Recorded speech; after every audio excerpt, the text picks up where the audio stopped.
मुच्यते। पूर्णस्य पूर्णमादाय पूर्णमेवावशिष्यते। ॐ शान्ति शान्ति शान्तिः।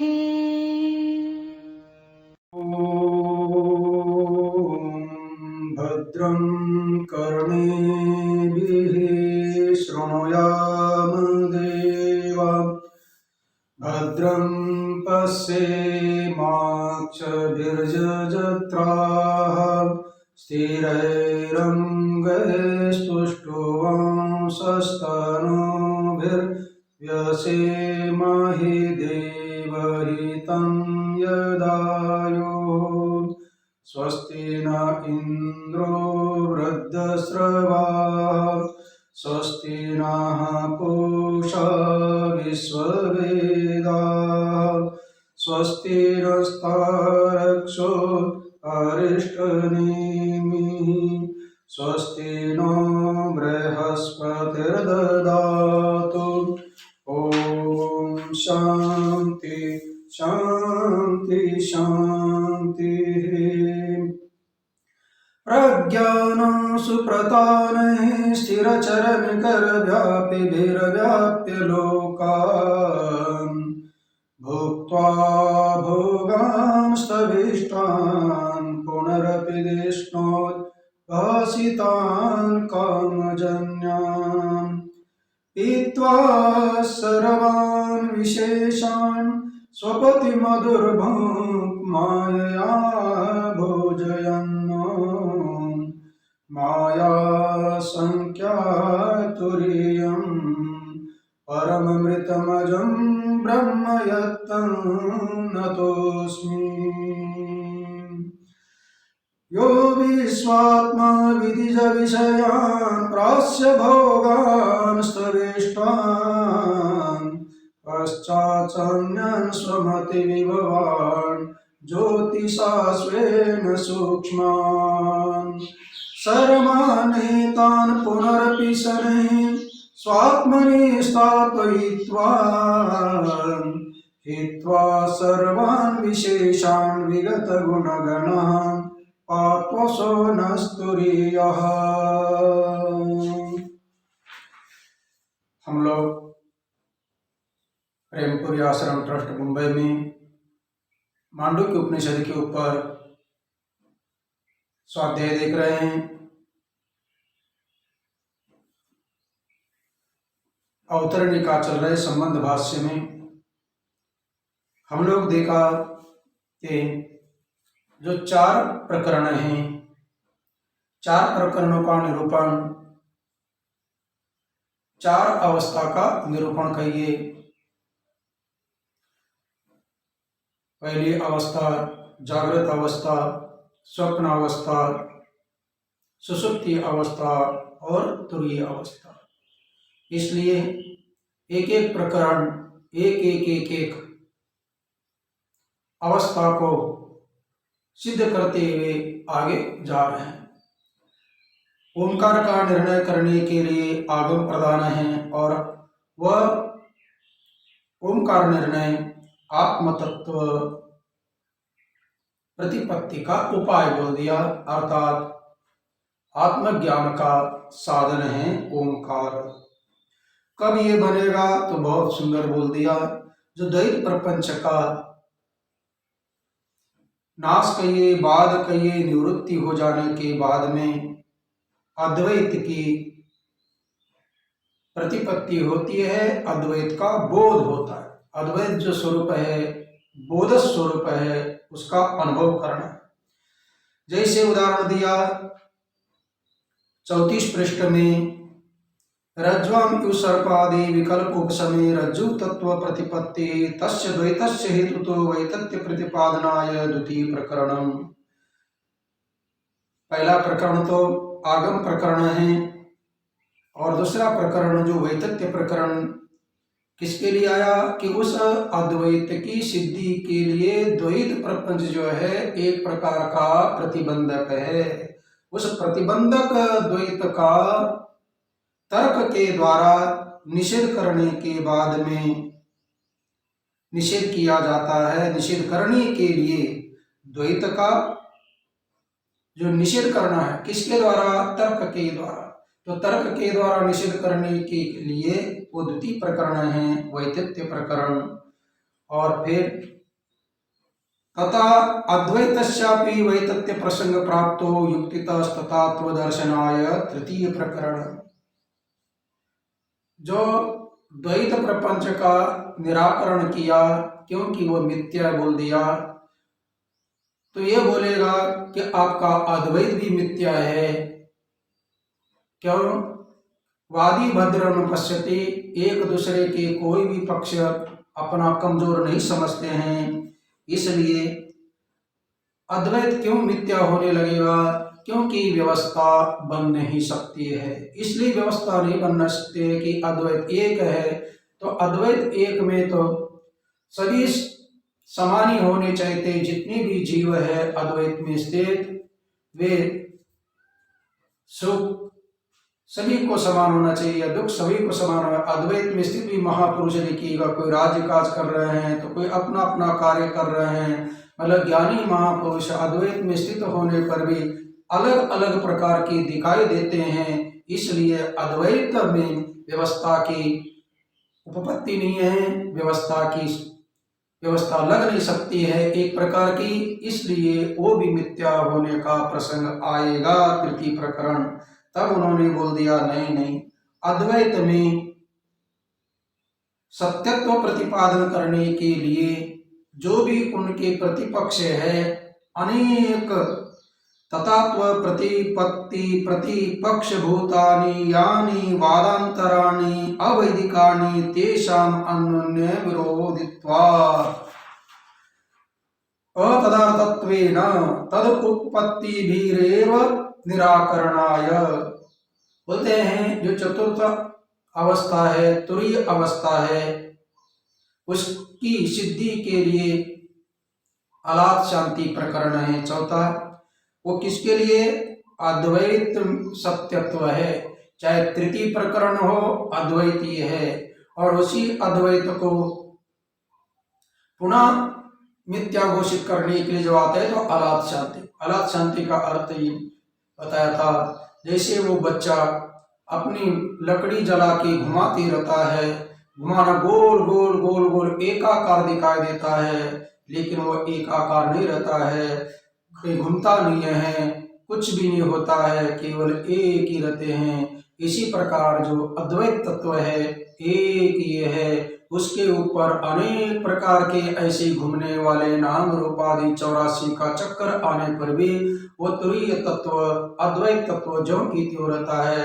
लेकिन उस अद्वैत तत्व को खंडन करने के लिए अवैदिक जो मत है वे अनेक मत है, अर्थात चाहे आस्तिक कहिए नास्तिक कहिए, सभी के सब उसके विरोधी होते हैं। अब विरोधी का अर्थ ये नहीं है कि उनका खंडन करना, अपनी युक्ति के द्वारा उसको हटाया जाता है। तुम्हारी ये युक्ति ठीक नहीं तो हटना पड़ता है। जैसे क्रिकेट में आउट होते तो चुपचाप बैठना पड़ता है, इसी प्रकार यहाँ पर भी युक्ति के द्वारा आचार्य उनका खंडन करते हैं तो वहाँ स्टॉप हो जाता है। भले उनका अपना एक संप्रदाय अलग बन जाए, लेकिन ये सभी कुछ इस संसार में रहते हुए साधना करके अपने अपने गंतव्य स्थान को पहुंचने के लिए बनाए हैं। इतना है कि उस लक्ष्य के पास सीढ़ी ऊंची नजदीक है, जिससे कि उस सीढ़ी पर जाने पर तुरंत मिलेगा। ऐसा जो तत्व है अपना अद्वैत वेदांती है, जो अद्वैत वेदांत के माध्यम से ही जो ब्रह्म का जो बंगला कहिए, स्वरूप कहिए, मंजिल कहिए, लक्ष्य कहिए, वो तुरंत प्राप्त हो सकती है, अन्य के द्वारा नहीं है। फिर अन्य का विरोध कैसा किया जाए? जैसे चारवाक हो, जैन हो, बौद्ध हो, इनको बोलते हैं अवैदिक। अवैदिक इसलिए बोलते हैं कि वो वेदों को मानते नहीं हैं।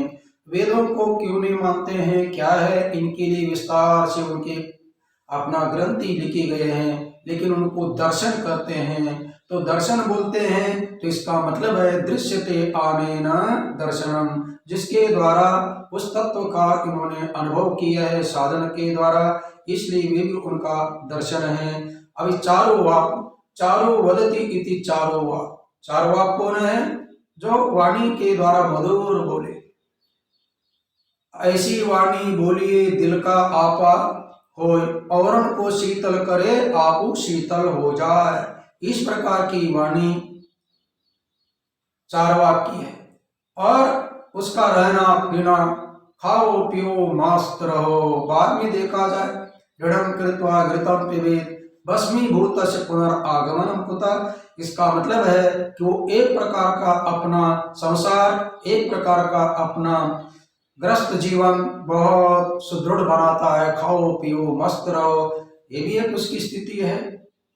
फिर उसके बाद में जैन आदि है, इनका भी सिद्धांत जीव अणुपरमाणु वाला है।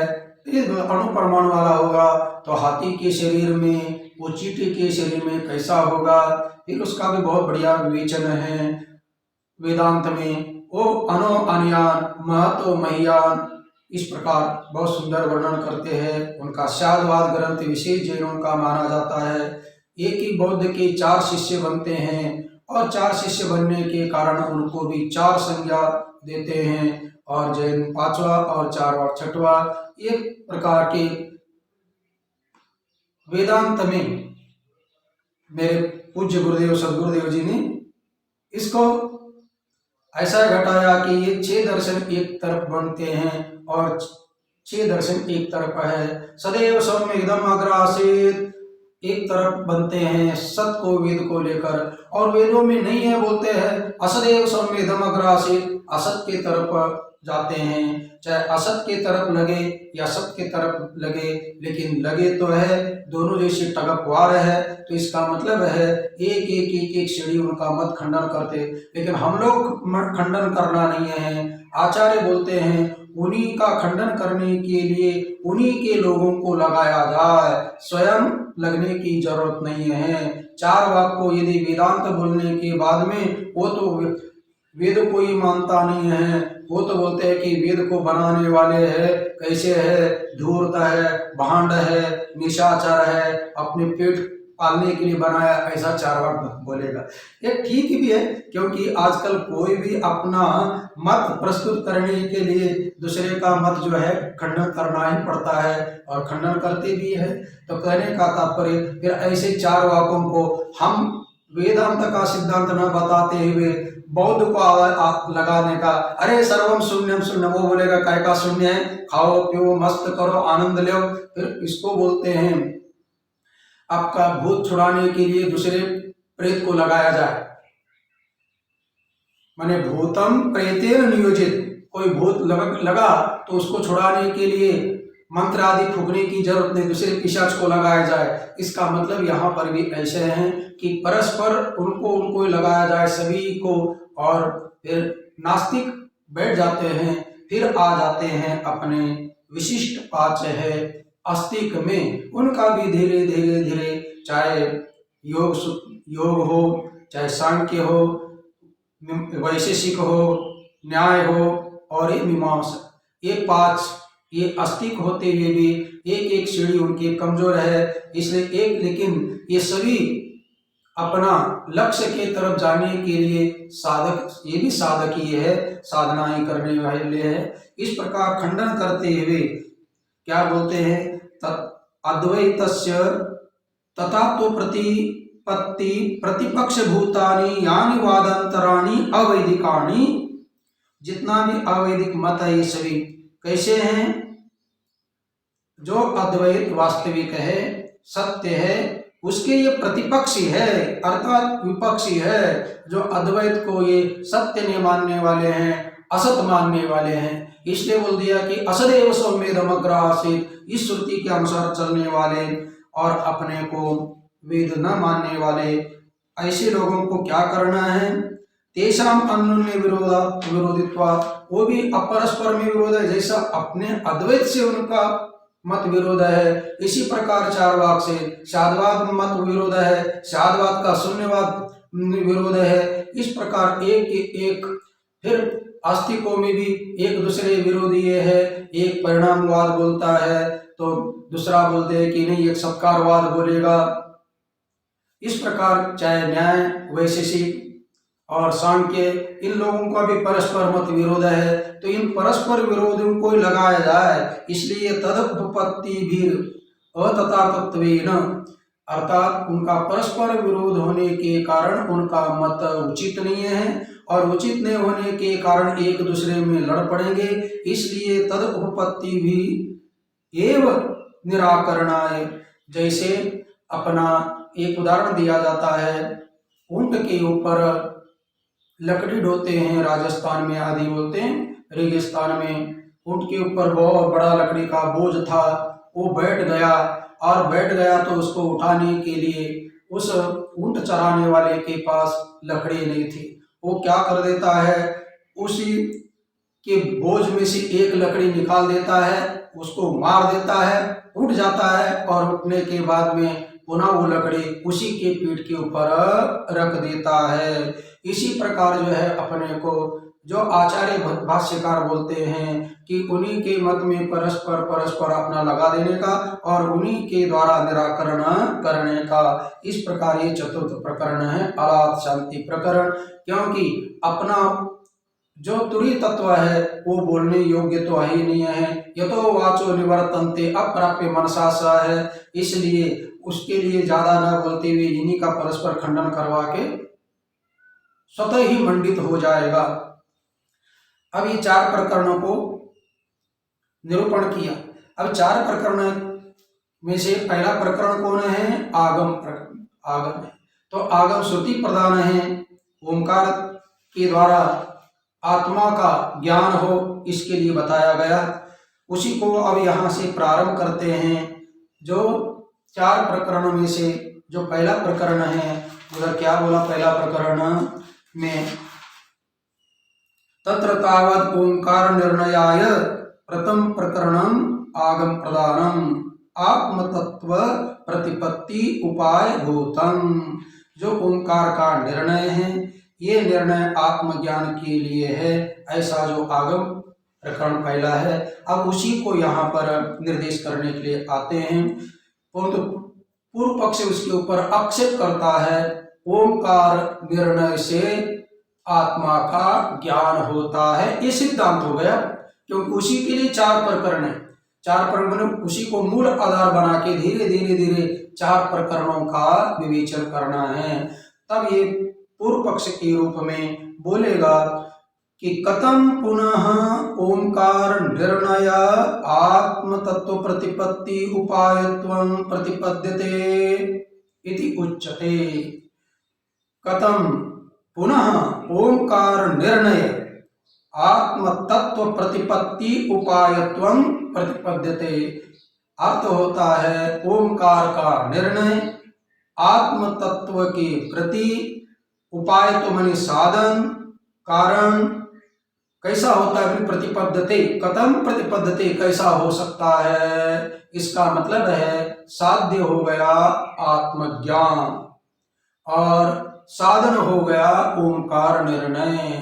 तो ओंकार निर्णय से आत्मा का ज्ञान होगा, ब्रह्म का ज्ञान होगा। ये साधन और साध्य इसमें बताया, क्योंकि एक साधन से एक साध्य होता है, हेतु से साध्य की अनुमति की जाती है। तो यहाँ पूर्व पक्ष यही बोलेगा कि यदि साधन वास्तविक होगा तब वह साध्य को क्या करेगा, साध सकेगा। ओंकार का निर्णय और उसके द्वारा, उस साधन के द्वारा क्या सिद्ध करना है, आत्मज्ञान सिद्ध करना है। तो आत्मज्ञान सिद्ध करने के लिए क्या आत्मज्ञान की या आत्मा की व्याप्ति ओंकार में है क्या, ये पूर्व पक्ष थोड़ा सा सुंदर विवेचन करेगा, अपना मत प्रस्तुत करेगा। क्योंकि ये अवतरण अपना क्यों ऐसा कर रहा है, इसका मतलब कुछ ना कुछ विशेष इसके ऊपर टिकाएं आदि बहुत सुंदर आनंदगिरी आदि है। आनंदगिरी के ऊपर कैलाश के स्वामी प्रकाशानंद महाराज की टिप्पणी आदि है। ये सब विशेष महात्मा लोग अध्ययन करते हैं, उस समय इन टीका टिप्पणियों के माध्यम से अध्ययन करते हैं। यहाँ पर कोई टीका टिप्पणी मतलब कोई सब विशेष नहीं है, एक सामान्य रूप से भाष्य चल रहा है और वो भी मेरे सामने गीता प्रेस का एक पुस्तक है और 25वें पृष्ठ पर हम लोग देख रहे हैं। और 25वें पृष्ठ में हेडिंग में छोटा सा दिया जाता है ओंकारस्य आत्म प्रतिपत्ति साधनत्वम। विषय क्या है वो लिख दिया, देखिएगा विषय क्या लिखा है, ओंकारस्य आत्म प्रतिपत्ति साधनत्वम। छोटे से अक्षर में दे दिया, क्या बोलते हैं सब्जेक्ट। अब उसके ऊपर ही भाष्य देखिएगा, कथम पुनः ओंकार निर्णय आत्म तत्व प्रतिपत्ति उपायत्वं प्रतिपद्यते।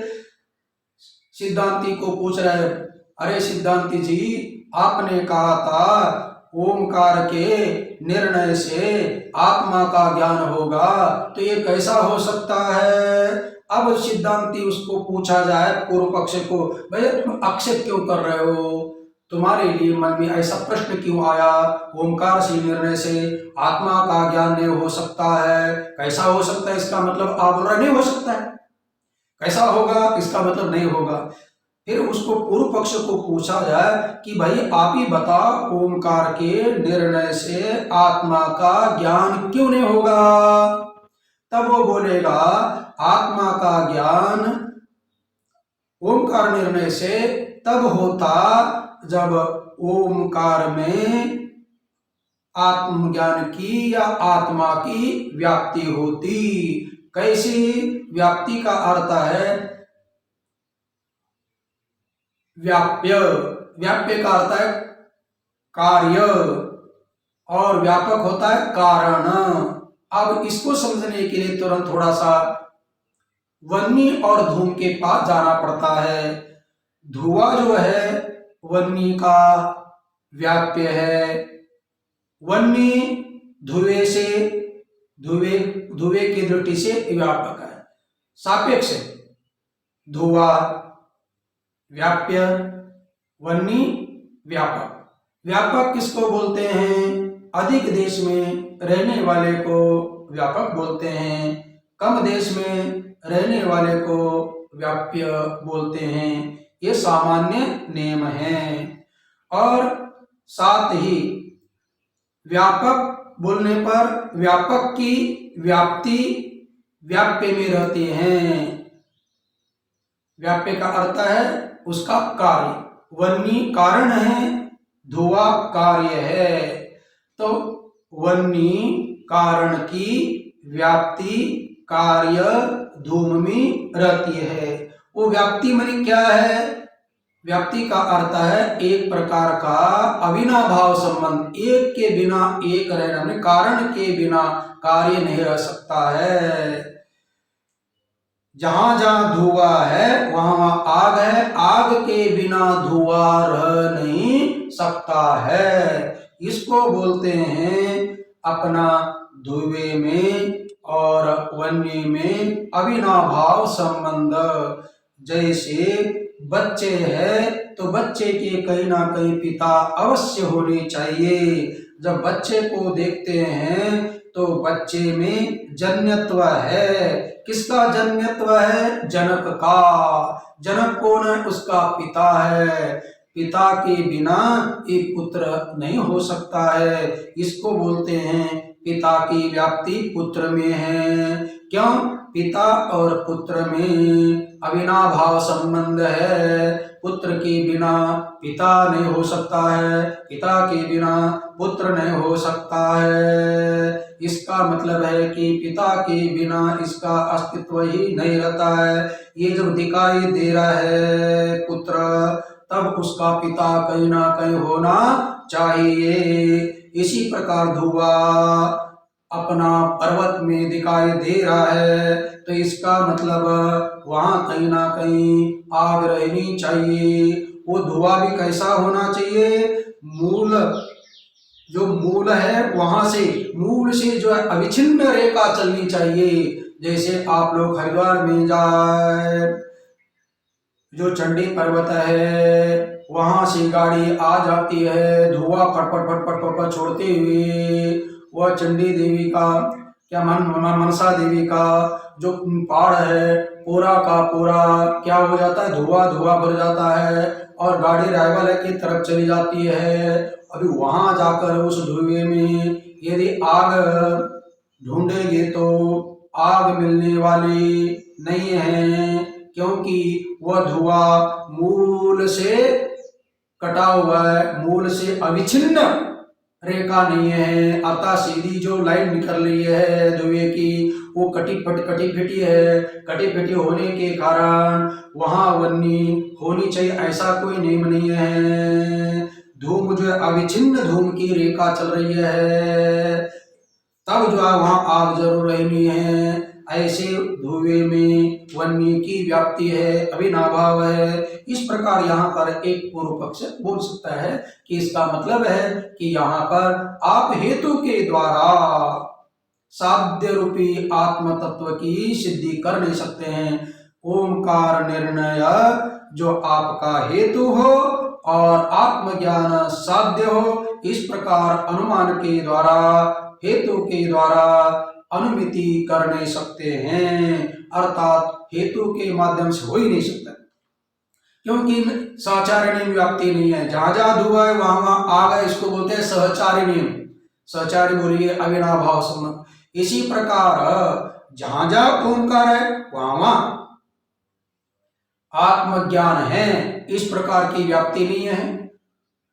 उदाहरण दिखाना पड़ता है। व्याप्ति को सिद्ध करने के लिए किसी दृष्टांत में दोनों का साचार्य होनी चाहिए। जैसे रसोई घर में यज्ञशाला में धुआं है तो वहां अग्नि है। अब यहाँ दृष्टांत में ये सिद्ध हो जाता है यत्र यत्र धूमः तत्र तत्र अग्नि।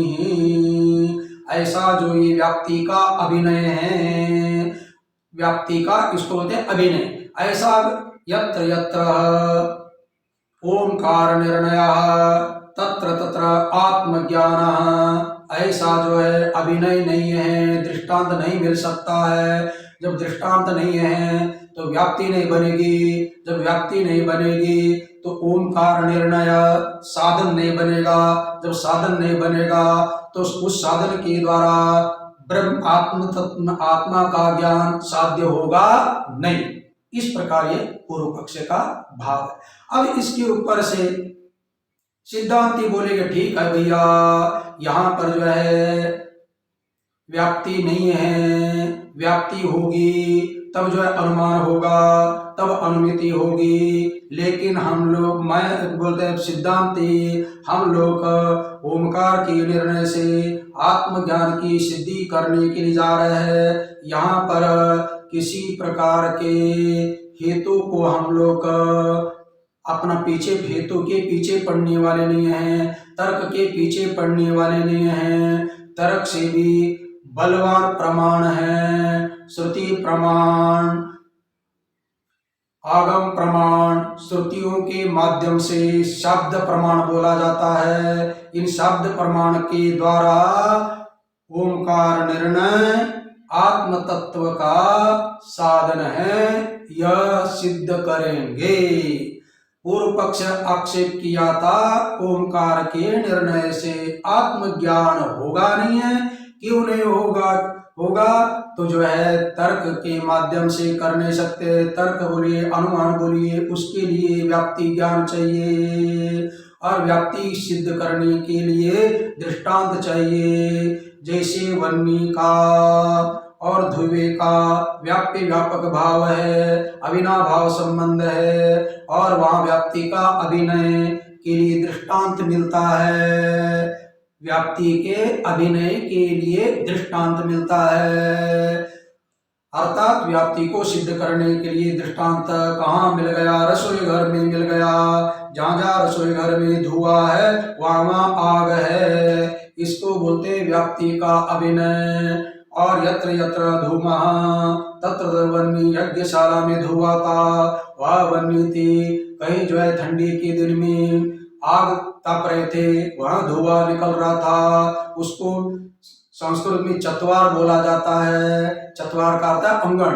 देखिएगा, यत्र यत्र धुआं धूमः तत्र वह्नि यथा चत्वरम। इस अंगण में बच्चे आग तप रहे हैं तो धुआं भी निकल रहा है और वह्नि भी है। ये साचार्य नियम है, ये व्यक्ति का अभिनय है। जैसे गौशाला में आदि मच्छर भगाने के लिए रात के समय धुआं कर देते हैं, तो वहां पर धुआं है तो आग भी है। उदाहरण क्या मिला? गौशाला मिल गई। तो गौशाला हो, आंगन हो, रसोई घर हो, यज्ञशाला हो, यहाँ पर धुआं और अग्नि में व्याप्ति का अभिनय करने के स्थान है। इस प्रकार यत्र यत्र ओंकारः निर्णयः तत्र तत्र आत्मतत्व ज्ञान। आत्मतत्व प्रतिपत्ति, आत्मतत्व प्रतिपत्ति मैंने आत्मा का ज्ञान।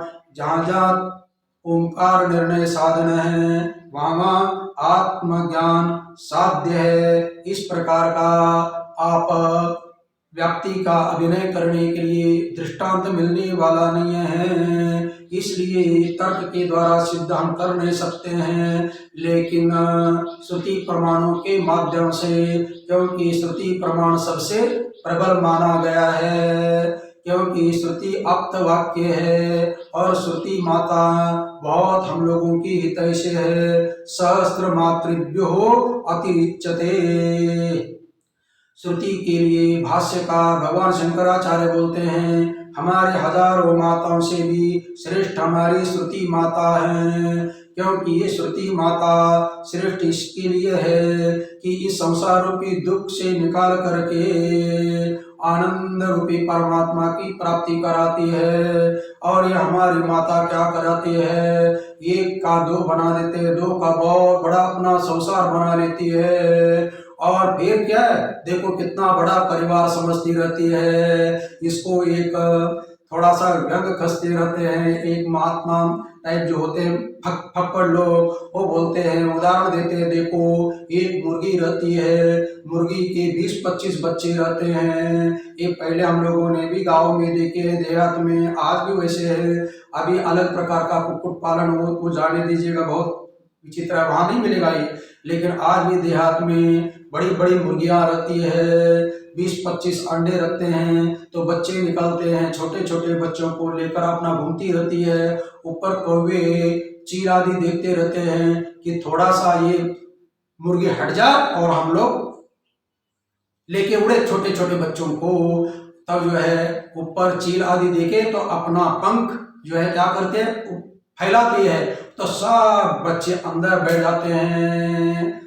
चील कौवे बिल्ली आदि कुछ नहीं कर सकते हैं, लेकिन धीरे धीरे धीरे कितना संभालेगी, उसके लिए बोलते हैं मुर्गे लोग पिलो घनो आगे पीछे थाटम थाट। एक थोड़ा सा बना देते हैं, कुछ ना कुछ तुक बना देते हैं, मुर्गी के पीछे आगे पीछे थाटम थाट बोलते कि घनो, मुर्गी नो पिलो घनो बोलते, चाहे गुजराती हो किसी, बोले मुर्गी के जो छोटे बच्चे घनों में बहुत है, आगे पीछे थाटम थाट बोले, चलती है तो कुछ आगे चलते हैं, कुछ पीछे चलते रहते, थाटम थाट है। एक चिल्ली ले गई, एक बिल्ली ले गई, हो गई बाटम बाट। इसी प्रकार सब काल के गाल में जाने वाला है, लेकिन ये अपनी माता बढ़ाती है, इसलिए अपनी माता के अपेक्षा हजारों माता से भी श्रेष्ठ हमारी ये श्रुति माता है। उसके प्रमाण देते हैं कठोपनिषद का, ओम इति एता। अब कठोपनिषद तो आप लोग हमेशा ही श्रवण करते हैं, नचिकेता का संवाद है, वहां गया हो नचिकेता छोटा सा बालक, वहां गए हुए हैं, जाकर जो बैठे हुए हैं 3 दिन तक 3 दिन का वरदान भी दे दिया, और देने के बाद में तीसरे वरदान में अस्तित्व के नायम अस्तित्व के या विचिकित्सा प्रेते मन बोलते हैं, या प्रेते विचिकित्सा, मनुष्य मरने के बाद में कंठस्थ भूल, लेकिन वहाँ केवल आप लोगों को ये दिग्दर्शन तो कराता हूँ, क्योंकि वहाँ मनुष्य मरने के बाद में उसका अस्तित्व रहता है, कुछ लोग बोलते हैं, कुछ लोग नहीं है बोलते हैं, इस प्रकार की शंका है, तो कृपा करके इस शंका का उत्तर आप ही दे सकते हैं यमराज जी। यमराज जी ने बोला मैं कैसे दे सकता हूँ, अरे आप मृत्यु की देवता है। मृत्यु होने के बाद में मृत्यु की देवता को पहला पता चलता है, अन्य को क्या पता चलेगा। अन्य तो हमारे शरीर के लोग माने वो स्वयं नचिकेता बोल रहा है अस्ति इति के नायम अस्ति इति चिये के। अस्ति भी बोलते हैं कुछ लोग, नास्ति बोलते हैं। या विचिकित्सा प्रेते, मरने के बाद में ऐसा संशय सभी को होता है, लेकिन आपको इसका वास्तविक ज्ञान है वो मुझे दीजिएगा। इसके ऊपर बहुत सुंदर ये श्रुति का बताते हैं। पहला अध्याय और द्वितीय वल्ली में 15वां मंत्र है। ओम इत्येतत् सर्वे वेदा यत्पदमामनन्ति तपंसि सर्वाणि च यद्वदन्ति यदि छन्तो ब्रह्मचर्यं चरन्ति तत्ते पदं संग्रहेण ब्रवीमि। ओम इत्येतत् तत्ते पदम ओम, जिसके लिए सब वेद उसी का वर्णन करते हैं, तब भी सब उसी के लिए है, ब्रह्मचर्य भी उसी के लिए। ऐसा जो पद है ओम ये है, उस ओम के लिए सब साधनाएं की जाती है। और फिर ये 15वें के बाद में तुरंत 17वां मंत्र है। पहला अध्याय द्वितीय वल्ली में 17वां। एतदालम्बनं श्रेष्ठम् एतदालम्बनं परम् एतदालम्बनं ज्ञात्वा ब्रह्मलोके महीयते। कठोपनिषद में बहुत सुंदर एतदालम्बनं, ये ओंकार ही सबसे श्रेष्ठ आलम्बन है और ये पर है। इस आलम्बनम ज्ञात्वा, इस ओंकार रूपी आलम्बन को जानने के बाद में ब्रह्मलोके मय्यते, ब्रह्म की प्राप्ति होगी। इसलिए यहाँ पर श्रुति प्रमाण है। इसको यहाँ पर टीकाकारों ने आदि बताते हैं शाखा चंद्र न्याय से। अरे ओंकार के द्वारा उसको कैसा दिखाया जाए। जैसे छोटे बच्चे को वो पूर्णिमा के समय, पूर्णिमा का दिन था, बहुत बड़ा पेड़ था, पेड़ के नीचे माता बच्चे को लेकर बैठे है गोद में। बच्चे को बोल दिया बच्चा तुम्हें चंद्रमा दिखाई देता है क्या? चंद्रमा कहाँ है? वो बोल देखो ये टहनी दिखाई देती है क्या? हाँ टहनी दिखाई दे रहा है। टहनी के बगल में दूसरी टहनी दिखते है ना? हाँ दिखते हैं। तो वो दूसरी टहनी के पास से सीधा देखो चमकता है ना? हाँ चमकता है। वो क्या है? चंद्रमा है। इसको बोलते शाखा चंद्रन्य। इसी प्रकार ओंकार के द्वारा ब्रह्म की प्राप्ति, आत्मा कहिए, ब्रह्म कहिए, भीतर तत्व को आत्मा बोलेंगे, प्रत्यक्ष तत्व को, और बाहर व्यापक को ब्रह्म बोलेंगे। तो कोई आत्मा और ब्रह्म की प्राप्ति कहिए या आत्मा की प्राप्ति कहिए, एक ही अर्थ है। तो कहने का तात्पर्य शाखा चंद्र न्याय से कैसा, जो ओम है, ओम के माध्यम से, ओम में आकार है, आकार स्थूल है, उसके थोड़ा सा सूक्ष्म जो है उकार स्वप्न अवस्था है, उसके बाद में मकार के कारण बोलते हैं सुषुप्ति अवस्था है, उसमें स्थूल सूक्ष्म कारण है मकार में, उसका भी लय कर देना। तीनों का कार्य कारण, इसमें कार्य कारण तीनों का आता है, तो इसका लय करना है तुरीय में, अर्थात जो अर्ध मात्रा बिंदु में। इस प्रकार जो इसको बोलते हैं शाखा चंद्र न्याय के द्वारा ये श्रेष्ठ है। ये शरीर आलम्बन करने के बाद में एक दूसरे में विलीन करते करते करते करते जाकर अपना उसको प्राप्त किया जाएगा। नहीं तो आलम्बन का अर्थ है प्रतीक है। और जितने भी हमारे शालिग्राम आदि है, शिवलिंग आदि है, ये सब प्रतीक है। और ये शालिग्राम में कौन सी बुद्धि करनी है? विष्णु की बुद्धि करनी है शालिग्राम। लेकिन उस शालिग्राम प्रतीक में प्रतीक ना मानते हुए उसको सीधा सीधा उसका जप करना है, विष्णु का करते ही है। इसी प्रकार ओंकार जो है ब्रह्म का प्रतीक है, ब्रह्म का वाचक है, इसलिए उसका चिंतन करने से ब्रह्म की प्राप्ति होगी। इसलिए इसको आलम्बन को ग्रहण करना चाहिए। पिप्पलाद ऋषि भी अपना प्रश्न उपनिषद में बोलते हैं, तस्मै सोवाच एतद् वै सत्यकाम परंचा परम ब्रह्म यत् ओंकार एव। हे सत्यकामः, जो पर हो अपर हो। पर का अर्थ होता है कार्य कारण से अलग। अपर का अर्थ है सगुण, कार्य करण में आएगा, तीन अवस्था में आएगा, वो सगुण अपर बोला जाएगा। तीन अवस्था से रहित तुरीय आएगा, उसको पर बोला जाएगा। ये सब ओम ही है, ऐसा सत्य काम को पिप्पलाद ऋषि बोलते हैं। और तैत्तिरीय उपनिषद की अपना मैत्रेय उपनिषद है, ओम इति आत्मानं युञ्जीत। ओम इस प्रकार आत्मानं युञ्जीत का अर्थ है आत्मा का ध्यान करे, बोलते रहे, ओम का उच्चारण करे प्रतीक के रूप में। और ध्यान किसका करे? आत्मा का, ब्रह्म का करे। कैसा करे? इसको भी यही है, अर्थात अ को ऊ में, ऊ को मा में, मा को भी अंत में रहे शांत अवस्था में। इस प्रकार ध्यान करते करते करते वहां जाएगा। इसको बोलते समाधि। समाहित, समाधि लगाने से क्या होता है? समाधि इसमें ध्याता ध्येय परित्यज्य ध्येय मात्रैक गोचर। ध्याता ध्यान करने वाला, जो ध्येय ओम का अपना ध्यान, और ध्येय जो ओंकार का लक्ष्य पहला रहता है, लेकिन ध्याता और बीच में ध्यान जो कर रहा था वो ध्यान चला जाएगा और ध्यान की वृत्ति चली जाएगी, और वृत्ति रहे जो लक्ष्य है, ध्येय है, उसी में वो लगा रहता है समाधि अवस्था में। इसलिए मैत्रेय उपनिषद में बोल दिया, समाहित होकर ओंकार का ध्यान किया जाए, उस ध्यान में अपने स्वरूप की, ब्रह्म की प्राप्ति होगी।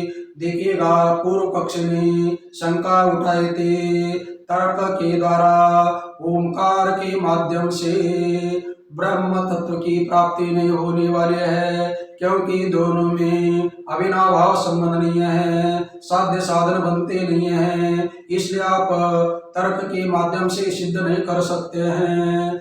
लेकिन यहाँ पर तर्क की आवश्यकता नहीं है, हम तो श्रुति प्रमाण देते हैं, और यह श्रुतियों का प्रमाणों की झड़ी लगाए आचार्य जी ने। अब तैत्तिरीय उपनिषद की श्रुति बोलते हैं, ओम इति ब्रह्मा।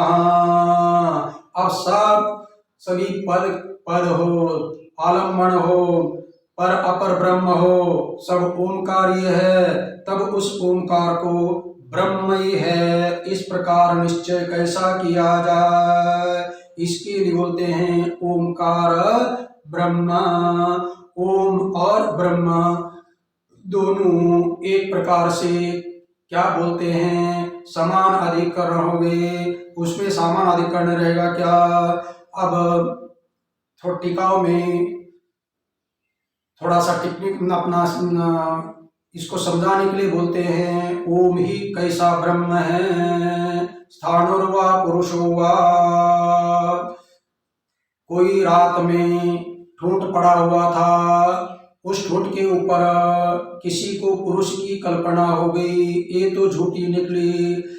फिर और एक बार ऐसा ही हुआ, एक व्यक्ति वहां बैठा हुआ था, उसको ये बोलने लगा, अरे वो स्थाणुर्वा पुरुषो, हो सकता है वो स्थाणु होगी, स्थाणु का अर्थ है ठूंठ होगी, अंधेरे में कुछ पता चलता नहीं है, वो ठूंठ समझाता, और स्थाणु पुरुष प्रथमा विभक्ति है, दोनों समान अधिकरण होते हैं। तो बाद में पता चला कि अरे ये तो ठूंठ नहीं है, ये तो पुरुष ही है। इसका मतलब उस समय ठूंठ का बाद हो गया और पुरुष की सिद्धि हो गई। इसको बोलते हैं बाद सामानाधिकरण्यम, अर्थात एक का बाद किया जाए और एक रह जाए, स्थाणु नहीं लेकिन पुरुष ही है। पहला समानाधिकरण थे, तो स्थाणु और पुरुष दोनों भी प्रथमा विभक्ति थे, लेकिन ये स्थाणु है ही नहीं है, स्थाणु का बाद कर दिया और किसकी सिद्धि हुई? पुरुष की। इसी प्रकार ओमकार नहीं है बल्कि ब्रह्म ही है, इसको बोलते हैं बाद सामानाधिकरण न्याय के माध्यम से यहाँ पर ओमकार का बाद करके ब्रह्म ही है, ओमकार नहीं बल्कि ब्रह्म ही है। इसलिए ओम इति ब्रह्म, ओम ओम ही ब्रह्म है, मैं ओम दूसरा कुछ नहीं है। ओम ऐसा कुछ, ये मात्रा ये पाद आदि कुछ नहीं है बल्कि ब्रह्म है। ऐसा वो ठूंठ नहीं है, पुरुष ही है। इसी प्रकार ओंकार में जो मात्राएं होंगे, जो पाद आदि होंगे, वे कुछ नहीं है लेकिन ब्रह्म ही है। इस प्रकार का जो निर्णय, इसको एक प्रकार से वाद समानाधिकरण के माध्यम से अपना ओंकार ही है, ओंकार ब्रह्म ही है, ओंकार नहीं, इस प्रकार भी सिद्ध होता है। आगे छांदोग्य उपनिषद ओंकार एव इदं सर्वम, और जो भी कुछ है ओंकार ही है, ओंकार ही ब्रह्म है, इसी को सर्वम खलुदम ब्रह्म नानास्ति किंचन, सब ओंकार, ये जो भी दिखाई दे रहा है ओंकार ही है। इसका मतलब ओंकार के निर्णय से आत्मा का ज्ञान हो गया। इसका मतलब ये हो गया, जो प्रकरण प्रारंभ किया था ओंकार तत्व निर्णय से आत्मा का ज्ञान हो जाता है, ये विधान किया था, ये विधान यहाँ पर सिद्ध हुआ। उसके लिए बोलते हैं ओंकार एव इदं सर्वम इत्यादि श्रुतिभ्यः। इन चाहे कठोपनिषद की श्रुति हो, प्रश्नोपनिषद की श्रुति हो, मैत्रेय उपनिषद हो, तैत्तिरीय उपनिषद हो, छांदोग्य उपनिषद हो, ये अनेक प्रकार की श्रुतियों के माध्यम से क्या सिद्ध कर दिया? ओंकार का निर्णय आत्मज्ञान के प्रति साधन है, कारण है, ये सिद्ध हो गया। अब आगे थोड़ा सा इसी के ऊपर थोड़ा आगे बढ़ते रहते। अब ओंकारस्य सर्वास्पदत्वम, क्योंकि छांदोग्य उपनिषद में श्रुति ने क्या कहा? ओंकार एव सर्वम। जब सब ओंकार ही ओंकार है तो ये ओंकार सब किस प्रकार हो सकता है? क्योंकि सर्वम खलुदम ब्रह्म बोलते हैं, सब ब्रह्म ही है। इसी प्रकार छांदोग्य की उपनिषद बोल दी, जो भी कुछ दिखाई दे रहा है वो ओंकार ही है, ओंकार के अलावा दूसरा कुछ भी रत्ती भर भी नहीं है। इस प्रकार का निर्णय हो गया, तब उसके ऊपर ये हो गया, इसका मतलब ये हो गया ओंकार सभी का आश्रय है। सब ओंकार है बोलने पर सब ओंकार, इसका मतलब सब कोई ना कोई होगी नाम रूपादि, और ये नाम रूपादि का आधार आस्पद इसलिए ब्रैकेट में विषय देते हैं ओंकारस्य सर्व आस्पदत्वम। जो ओंकार है वो सभी का आधार है, अधिष्ठान है। कैसा है उसको हम कल देखेंगे। ओम पूर्णमद पूर्णमिदं पूर्णात् पूर्णमुदच्यते पूर्णस्य पूर्णमादाय पूर्णमेवावशिष्यते। ओम शांति शांति शांति। सच्चिदानंद भगवान की जय। स्वामी प्रेमपुरी महाराज की जय। ओम नमः पार्वती पते हर हर महादेव।